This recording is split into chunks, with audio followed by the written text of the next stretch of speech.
Yes, friends and families. Do not bring, in other words, I was trying to say, do not bring sharp tools or other equipment that could seriously harm others. So what is it about the brains or the mindset of these people? I don't see what it is. It is to take the pressure off of his back and his people and his grouping that was giving pluck to the guys who were beating, murdering, killing, raping, burning, and arsons of homes and properties. It's to take the pressure off their back, trying to make me a guinea pig or some kind of a thing like that as an excuse so they could get some pressure off of their back. But the intellectuals, the powerhouses, the United Nations,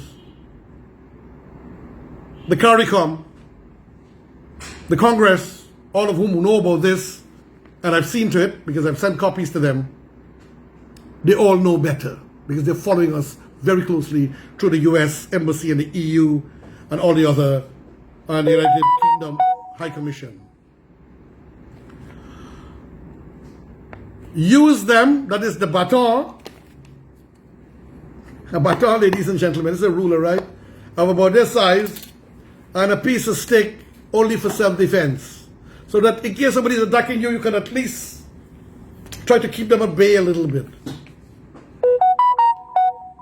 For them to say the things that they're saying about me, for those two things, it's making them look so ridiculous around the world. So it's having a fall back on them. All right? I really cannot comprehend why the opposition and certain people are holding this against me and why they are trying to get an argument out of it. Is Mr. Harmon trying to shift the tension on me so as to take the pressure off his back for what he and Mr. Granger said while visiting the families of these youths? Your response is right. Don't let anybody tell you that they're wrong. And I go on. I mean, since my comment, political personnel have used their social media trolls to try to disaffect me and make me uncomfortable by the use of intimidation when it was they who made racial and divisive statements. I, on the other hand, gave only protective advice in the words of Mr. David Granger. After visiting the families of Isaiah and Joel Henry, he said, we have to establish some self-defense in our society to protect our children, protect our women, our young people. Unless we protect ourselves, nobody is going to protect us. What difference have I said, ladies and gentlemen? But he didn't say protect your minorities. He didn't say protect the Indo-Guyanese or the Indians or the indigenous. You're talking about us. You're talking about those people who were protesting and behaving and so on. Unfortunately, I am very, very disappointed in that, my friends and families. This he said in response to protests which broke out calling for justice for the teens. And I am totally in support for justice for the teens. But the pressure and the backlash and the terror was directed to the wrong people. To the wrong people. Mr. Sherrod Duncan, Mr. Christopher Jones, Mr. Darren Wade. Wrong people, man. Notice you're a bit quiet now. Obviously, you realize your mistake. Come out and say so, man. Come out and say so. And win the hearts and mind of people. This is how you do politics. Am I missing something here? Back to the article. Should they call themselves out as well? Is the pot really calling the kettle? Well, you're scared to use that word now. You know, unfortunately. I wish to make it pellucid that the word Indian is not an obnoxious word. Nor are the words indigenous or African. So I'm saying they're upset with me because I said Indians, if you feel threatened. Who are the people who are being brutalized and beaten and chopped and raped? Ladies and gentlemen, I'm not trying to excite anybody here. It's the family going through that pain. When a 16-year-old girl was raped, but they will not go public with it. And the police knows, but the family don't want to go public with it. Who did that? Would they enjoy their lives? To destroy young ladies' lives? I can't believe Mr. Harmon, Mr. Granger would not come out and condemn those guys who burn, chop, kill, and beat people. And they will find some way to try to justify it. But the universe sees, the sun sees, the wind, the air. Back to the article. In this case, it is the Indians who were being beaten, mauled, trashed, and killed, whose homes and vehicles were burnt, and for whom the APNU or the ERC, for which I'm ashamed, did not even, after asking them to do something, make any criticism or consideration of the Indian people who suffered. I'm saying the ERC has done nothing. Maybe they sent out as usual a press release. I mean, they're real press release specialists. And so while I sit in that body, I'm very, very disappointed with them. And they did, when an appointment was set, and the Commissioner of Police and the Chief of Staff of the Armed Forces with a heavy team were going with us, the chairman decided to call it off, and the CEO cancelled it, and the man who was organizing it, the deputy CEO, did not even know it was cancelled. So what is the sinister objective here? Who is being controlled by whom politically? And who gave instruction for them to send a press release out condemning me for saying, if you feel threatened, Indians, and then later on, after that became known, I went on to say Guyanese in general. It's not because I'm afraid of anybody. I said, what you have to do, Guyanese now in general, if you feel threatened, to do the same thing. Have a piece of stick, have a baton, do not hurt minorities, protect the minorities,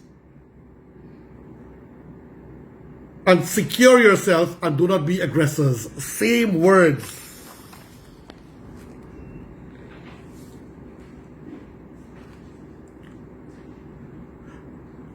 They did not make any criticism or consideration of the Indian people who suffered.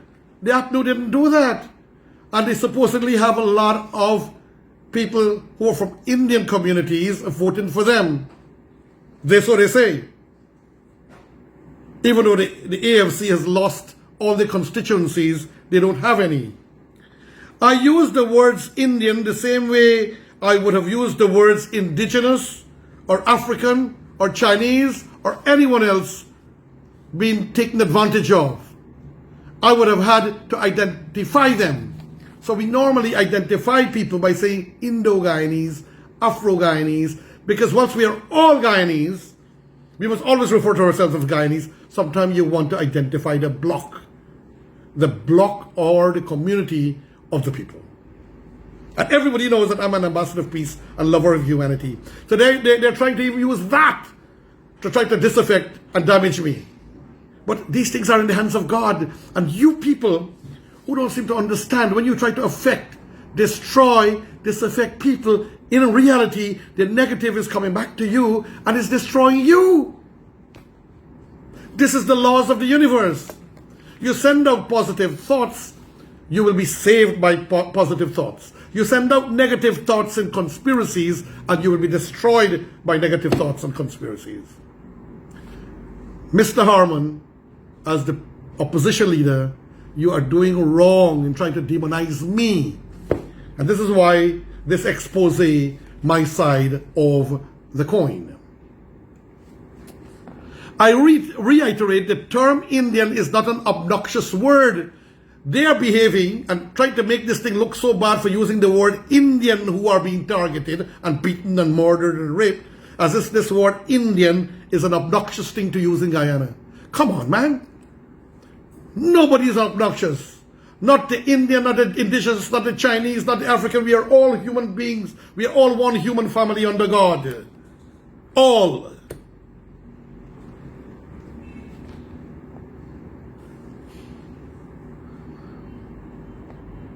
Is not an obnoxious word. But why is Mr. Harmon are now in the league with ERC make it seem that the use of the term Indian is a dirty word. Mr. Harmon, man, you're messing up, man. You got to win hearts, man.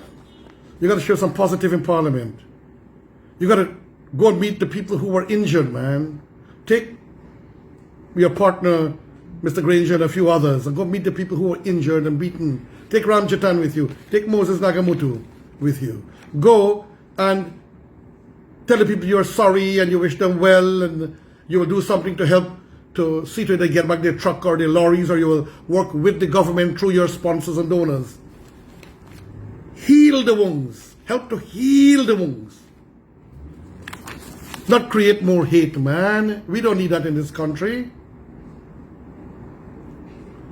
I'm disappointed that the ERC has allowed itself to be manipulated, which seems to be dominated by Mr. Joseph Harmon, while at the same time making statements to try and humiliate and destroy me.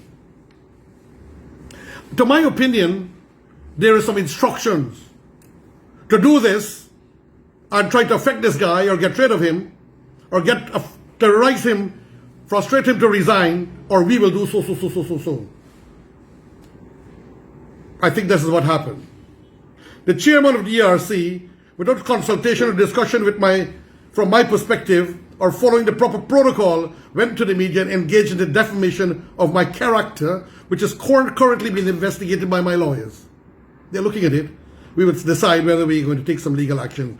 I'm of the view that the ERC's senior management needs to demonstrate more decorum, professionalism, and management skills in order to prevent the ERC being looked down upon as an unprofessional and biased entity politically.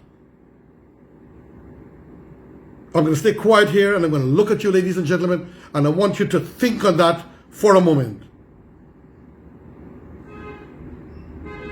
It seems that certain powers are politically owned and controlled, and they have to carry out the will of their friends and masters.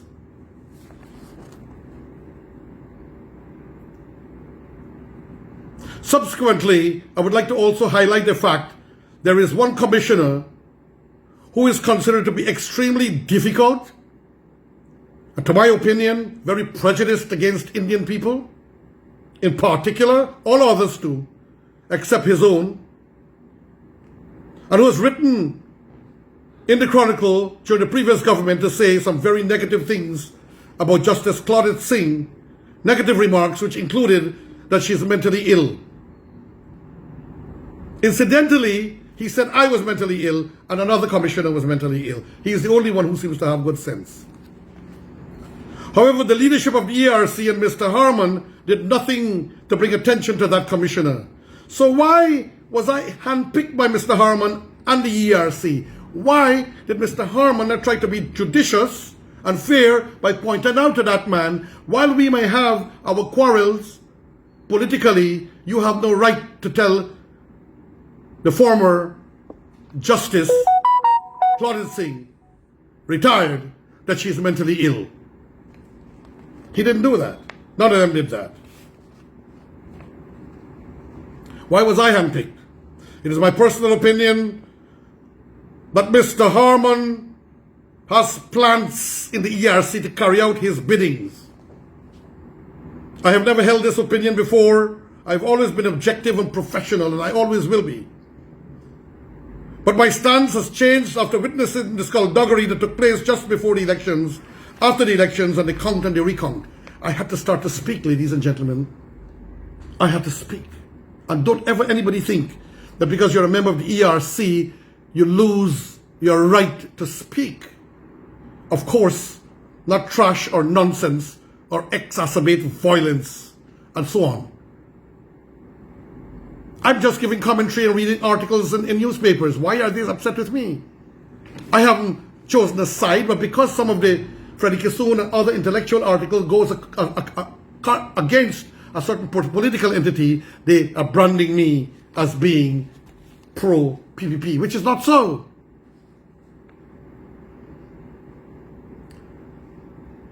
I'm convinced that he has plans or intelligence specialist, because he likes to think himself, or that is what he is, an intelligence specialist, as he says, to get his intelligence. He has various people around to seek employment. He has to seek employment in various organizations, including my own, to pick information and take it back to him. He has done things like that. Friends and families, ladies and gentlemen, and I will stop here now because there will have to be a fourth part of this. It will appear, friends and families, ladies and gentlemen.